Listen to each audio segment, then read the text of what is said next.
નમસ્કાર ખેડૂત મિત્રો, ઓનલી ખેડૂત હેલ્પમાં આપનું સ્વાગત છે। આજે તારીખ 7 મે 2025 અત્યારના સાંજના 6:30 વાગ્યાના મહત્વના હવામાન સમાચાર જાણીશું, જેમાં ગુજરાતમાં ભારે માવઠાની આગાહી વચ્ચે 180 જેટલા તાલુકાની અંદર કે તેના કરતાં પણ વધારે તાલુકામાં વરસાદ નોંધાયો, જેમાં સૌથી વધારે વરસાદ 7 ઇંચ જેટલો નોંધાઈ ચૂક્યો છે। ભાવનગર જિલ્લાના મહુવા તાલુકામાં જળબંબાકારની સ્થિતિ વાવાઝોડા સાથે વરસાદ છેલ્લા 2 થી 3 દિવસથી ચાલુ છે, ત્યારે આજે પણ ખાસ કરીને મહુવાની અંદર ભારે વરસાદ પડ્યો હતો।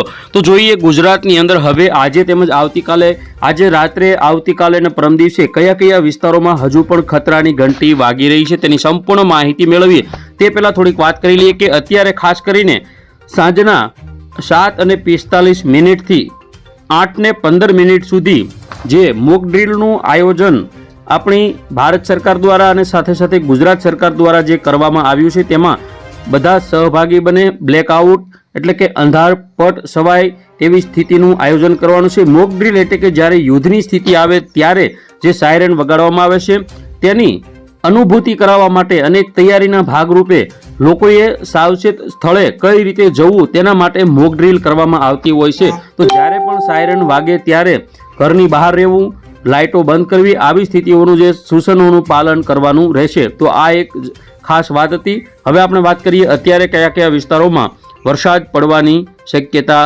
રહેલી।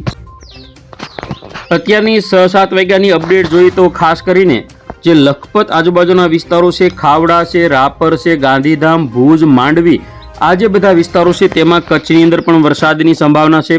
તો સૌરાષ્ટ્રમાં ખાસ સુરેન્દ્રનગર, મોરબી, ચોટીલા આજુબાજુના તમામ વિસ્તારો તેમજ ભાણવડ, જૂનાગઢ, અમરેલી, ભાવનગર, તળાજા, મહુવા, જેસર, બગદાણા, પાલીતાણા, ગારિયાધાર, દરિયાકાંઠાના જે વિસ્તારો છે તેમાં હળવા ઝાપટા ચાલુ રહી શકે, વાદળછાયું વાતાવરણ રહેશે। તેમજ દસાડા, કડી, ગાંધીનગર, અમદાવાદ, વિરમગામ, માણસા, તેમજ મધ્ય ગુજરાતના જે વિસ્તારો છે, નળ સરોવર છે, ધોળકા છે, મહેમદાવાદ, મહુધા, ડાકોર, બાલાસિનોર, આ તમામ વિસ્તારો અને રાધનપુર, સાંતલપુર આજુબાજુના જે વિસ્તારો છે, પાટણ, સિદ્ધપુર તેમજ ખાસ કરીને વડનગર, મહેસાણા, મોઢેરા, સાણસમા, હારીજ, દસાડા, આ તમામ વિસ્તારોમાં વરસાદની સંભાવના। ભાટસણ છે, દિયોદર છે, ડીસા છે, પાલનપુર છે, ખેડબ્રહ્મા, ઈડર તેમજ અંબાજી આજુબાજુના વિસ્તારોમાં પણ ભારે વરસાદ અત્યારે જોવા મળશે। રાત્રિની વાત કરીએ, રાત્રિના 12 વાગ્યાના સમયગાળા દરમિયાન સુરત અને અલંગ, ભાવનગર આજુબાજુના જે દરિયાના જે ભાગ છે તેની અંદર ગાજવીજ જોવા મળશે। તેમજ વહેલી સવારની અપડેટ જોઈએ તો 7 વાગ્યાના સમયગાળા પહેલાં એટલે કે 4 થી 6ના સમયગાળામાં સૌરાષ્ટ્રમાં વેરાવળ, કોડીનાર, ઉના, તુલસીશામ, રાજુલા, મહુવા, તળાજા, અલંગ, આ બધા દરિયાકાંઠાના ભાગો, સુરત, વલસાડના ભાગોમાં હળવા ઝાપટાની શરૂઆત થશે। આવતીકાલે બપોરની અપડેટ જોઈએ તો બપોરના 12 વાગ્યાના સમયગાળા દરમિયાન ગુજરાતમાં સામાન્ય છાંટાછૂટી દક્ષિણ ગુજરાત, મધ્ય ગુજરાતમાં જોવા મળશે। ત્યાર પછી 3 થી 4ના સમયગાળામાં વરસાદની શરૂઆત થશે। જામનગર, રાજકોટ, ભાણવડ, પોરબંદર, સલાયા, દ્વારકા તેમજ જૂનાગઢ, વેરાવળ, મહુવા, તળાજા, પાલીતાણા, ગારિયાધાર, આ બધા જે દરિયાકાંઠાના જે ભાગો છે તેમાં અને દક્ષિણ ગુજરાતમાં સૌથી વધારે ખંભાતથી વડોદરા, છોટાઉદેપુર, અમોદ, ભરૂચ, રાજપીપળા તેમજ સુરત, તાપી, વલસાડ, નવસારી અને ડાંગ જિલ્લાના જે ભાગો છે તેમાં વરસાદ આપણને જોવા મળશે। કચ્છમાં પણ સામાન્ય હળવો વરસાદ રહેશે। સાંજના 6-7 વાગ્યાની અપડેટ જોઈએ, જેમાં પણ ખાસ કરીને સૌરાષ્ટ્રના ભાગોમાં સૌથી વધારે વરસાદની એક્ટિવિટી જોવા મળશે, જેમાં 5 વાગ્યાના સમયગાળા દરમિયાન ભાણવડથી ગોંડલ, જસદણ, રાજકોટ, જામનગર, જૂનાગઢ, અમરેલી તેમજ ઉના આજુબાજુના વિસ્તારોમાં ભારેથી અતિ ભારે વરસાદના દ્રશ્યો પણ ક્યાંક 1-2 લોકલ સ્થળોમાં જોવા મળી શકે। બાકી આગામી 9 તારીખની જો વાત કરીએ તો 9 તારીખે પણ સામાન્ય વરસાદ તેમજ કચ્છની અંદર તીવ્રતા વધશે અને સૌરાષ્ટ્રમાં તીવ્રતા વધુ રહેશે, જેમાં લખપત હોય, ખાવડા હોય, નલિયા, ભુજ, ગાંધીધામ ને રાપરની અંદર વરસાદ જોવા મળશે। તો ખાસ કરીને દ્વારકા, સલાયા, જામનગર, મોરબી, ચોટીલા, બોટાદ, જસદણ, ગોંડલ, રાજકોટ, ભાણવડ, પોરબંદર, જૂનાગઢ, અમરેલી પંથકની અંદર તીવ્રતા વધારે રહેશે। ભાવનગરના જે ભાગો છે જેમાં તીવ્રતામાં હવે એકંદરે ઘટાડો જોવા મળશે। ઉત્તર ગુજરાતની વાત કરીએ તો પાલનપુર, આબુ રોડ, ખેડબ્રહ્મા, હિંમતનગર અને ડુંગરપુરમાં વરસાદની તીવ્રતામાં થોડો વધારો થશે।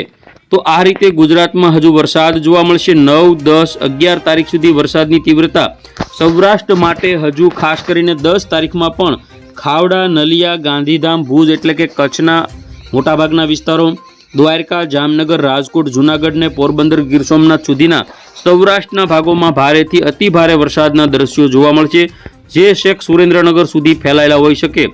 11 તારીખની વાત કરીએ તો 11 તારીખમાં પણ સામાન્ય હળવો વરસાદ ચાલુ રહેશે।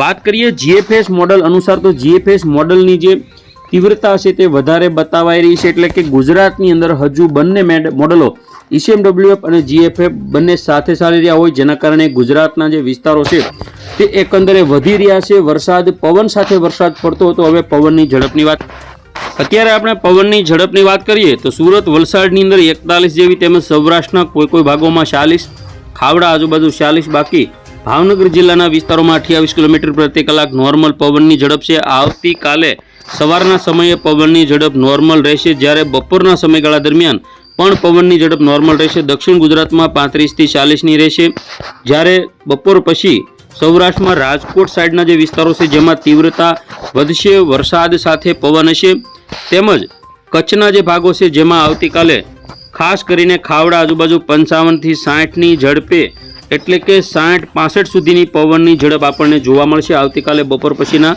સમયગાળા દરમિયાન।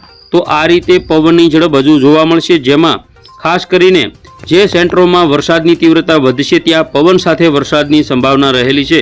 તો આ રીતે ગુજરાતમાં વરસાદની શક્યતા હજુ 10 તારીખ સુધી ખરેખરી રહેલી છે। તો ખેડૂત મિત્રો, હવે આપણે વાત કરીએ હવામાન વિભાગની લેટેસ્ટ અપડેટ।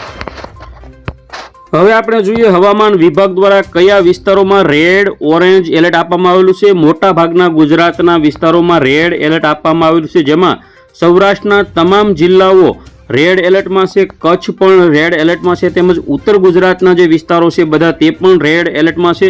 દક્ષિણ ગુજરાતના મોટાભાગના વિસ્તારો પણ રેડ એલર્ટમાં છે। માત્ર ને માત્ર દક્ષિણ ગુજરાતના એકાદ બે સ્થળો છે જેની અંદર ડાંગ જિલ્લો આવી જાય, તાપી આવી જાય, તેમજ ખાસ કરીને જે દાહોદ, પંચમહાલ, છોટાઉદેપુર, ખેડા, આણંદ આ જે બધા થોડા ઘણા વિસ્તારો છે, ખંભાત, અમદાવાદના તે કે જે વિસ્તારો ઓરેન્જ એલર્ટમાં છે, બાકી સમગ્ર ગુજરાત અત્યારે રેડ એલર્ટ હેઠળ આપી દેવામાં આવેલું છે। હવામાન વિભાગ અમદાવાદ દ્વારા IMD અમદાવાદ દ્વારા ચેતવણી જાહેર કરવામાં આવી છે કે મોટા ભાગના વિસ્તારોમાં ભારેથી અતિ ભારે વરસાદ પણ ખાબકી શકે।